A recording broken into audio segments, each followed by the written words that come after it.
Sumeru. Oh, I wish August the 24th could come faster. If you watched my previous video, Sumeru Analysis Part 1, you know that I can't wait to explore this new, gorgeous nation and, above all, I can't wait to venture into the desert, which is today's topic. In my last video, I said that I would have talked about the enemies, animals, and characters, but I decided not to for three main reasons. Firstly, there's not much to say about the wildlife. I mean, boars that spend too much time in the moss, fungus from Pokemon, mushroom that wants to be a bird, mushroom that wants to be a turkey, Red the 13th from Final Fantasy VII, but I am excited for the Electro Regisvine and the Dendro Hypostasis, which I hope we will find in Sumeru. Secondly, about the characters, I realized that looking into them would mean finding leaks that I don't want to know. The recommended videos on YouTube already spoiled enough already. I mean, look at this. No matter how many times I reloaded the page, the leaked video didn't want to go away. Thirdly, I decided to shorten my videos and I actually managed to do it, so I'd like to keep it that way. So, before we begin, I need to say that this is a theory video, it's not the official lore of the game.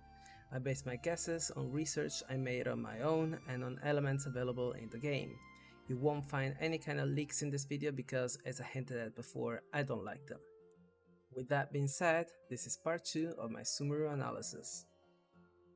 Both Liyue and Inazuma have an extremely ancient city or nation that was pushed underground.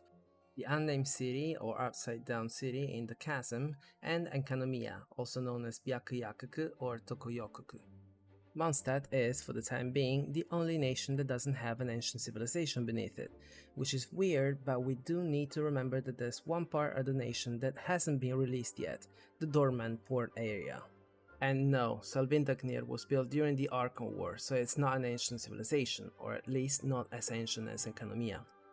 These civilizations, like I said, are extremely ancient. We know that Enkanomiya existed since the creation of Teyvat by the primordial god, while the Upside Down City is so ancient that no one even knows about it.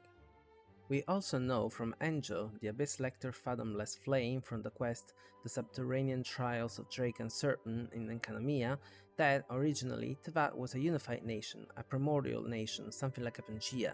While from the book Before Sun and Moon, we know that later the second throne Celestia arrived and fought with the primordial god, the heavens he created collapsed and Enkanomiya sank underwater, or better yet, in the abyss.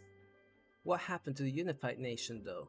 Because Before Sun and Moon was written by the people of Enkanomiya, they obviously had no idea what was happening above ground. If my theory is even somewhat correct, I think we will find another ancient city beneath the sands of the Sumeru Desert, and this city, or the entire unified nation, might be what anthroposophy and the Akashic records call Lemuria, an ancient continent that covered South Asia and part of Africa. Anthroposophy is a spiritualist movement founded in the early 20th century by the esotericist Rudolf Steiner.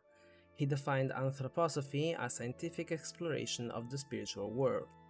The Akashic records, on the other hand, are a compendium of everything that happened in the past, present, and future recorded in the mental plane. They tell us that there are 7 root races of humanity, but what's relevant for this video is the third root race, the Lemurians, and the fact that they worship divine wisdom and divine art. Lemurian women had special powers based on the intertwined power of memory and imagination, and they could interpret the power of nature through their dreams or in something like a dream state, while Lemurian men could perceive and employ these powers, allowing them to build anything they wanted without effort. There's also an example in the Akashic records of a priestess in a wood near a gigantic tree, surrounded by men and women who were listening to her song-like sounds, the priestess' way to share knowledge and power. Lemuria met its end because of volcanic activity, which was widespread at the time and it was a constant danger to humanity. Only a small group of Lemurians was saved by higher beings. This is just a teaser for a video that I'm planning to do. I don't think the Celestia arrived on Teyvat, they arose from it. Now back to the Sumeru Desert. I believe that we will find out that the city beneath the desert was something like the original Sumeru nation of the ancient past.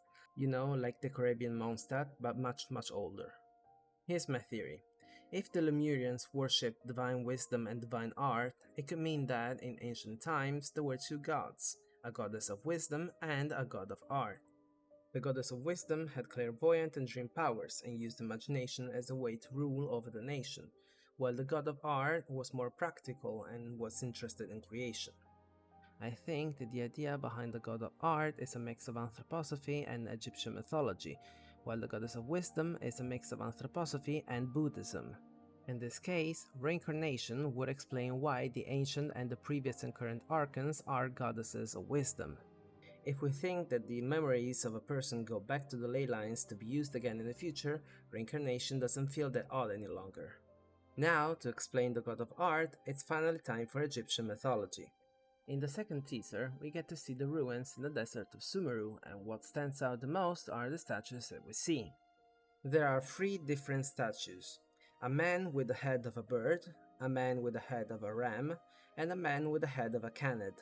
What I think is that the outermost statue, the one with the ram head, is a deity that the temple worships, and as you go in, you find the guardians or protectors of the different rooms of the temple, the Canid head and the bird head statues.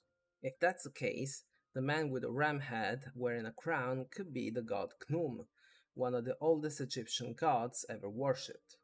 He was associated with water and fertility, and he was believed to be the source of the river Nile. The god Khnum also wears the crown of Upper Egypt and holds a jar from which water flows. Keep this in mind for later. He was believed to have created the bodies of human children and the other deities from clay, so he was called the Divine Potter, and he was also believed to have created the first egg from which the sun was born. I think we found the god of art that we were looking for. He appears in the famous Egyptian papyrus known as the Book of the Dead, a collection of magic spells used to assist a dead person's journey first through the Duat, the underworld, and then into the afterlife.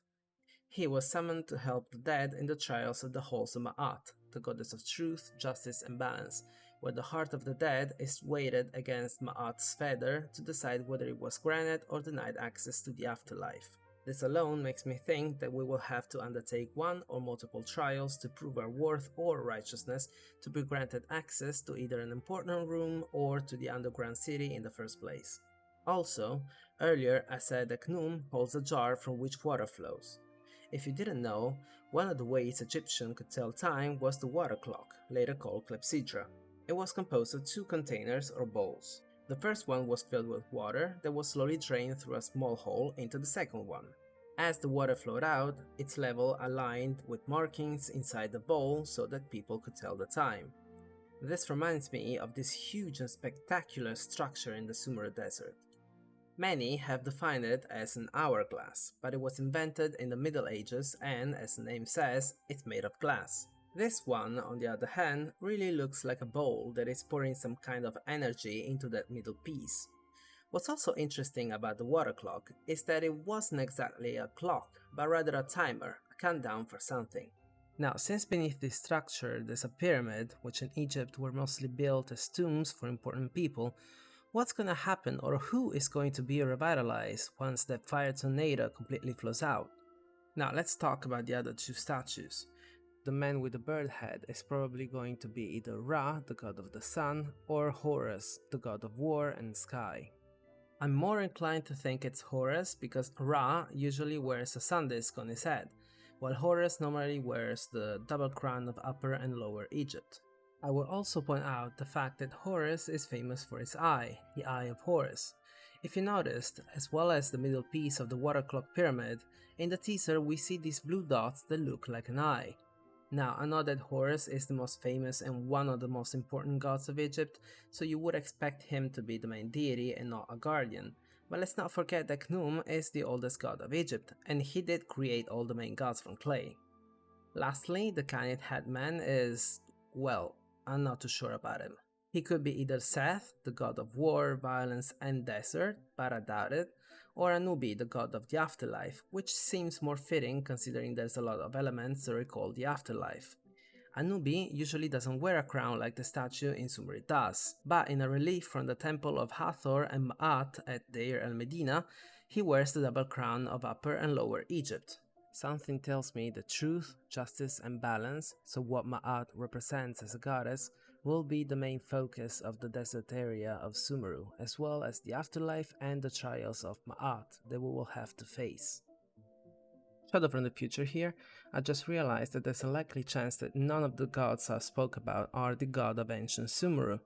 Most likely, the actual Egyptian god in Sumeru should be Amun, a major Egyptian deity from the Old Kingdom of Egypt. I came to this conclusion because he is the only Egyptian god that also exists in the Ars Goetia.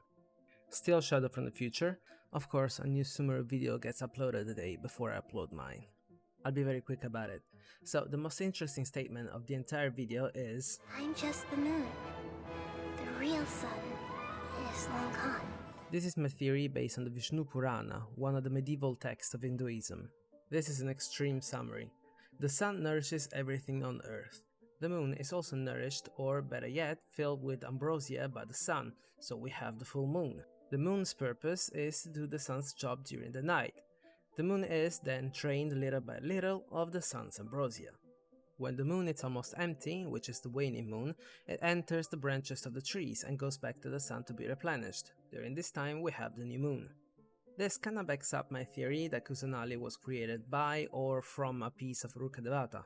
Not only we know that Kusanali is only 500 years old, so she was born when Rukkhadevata died, but with this new video it seems that she was created to replace Rukkhadevata and keep doing her job now that she's gone.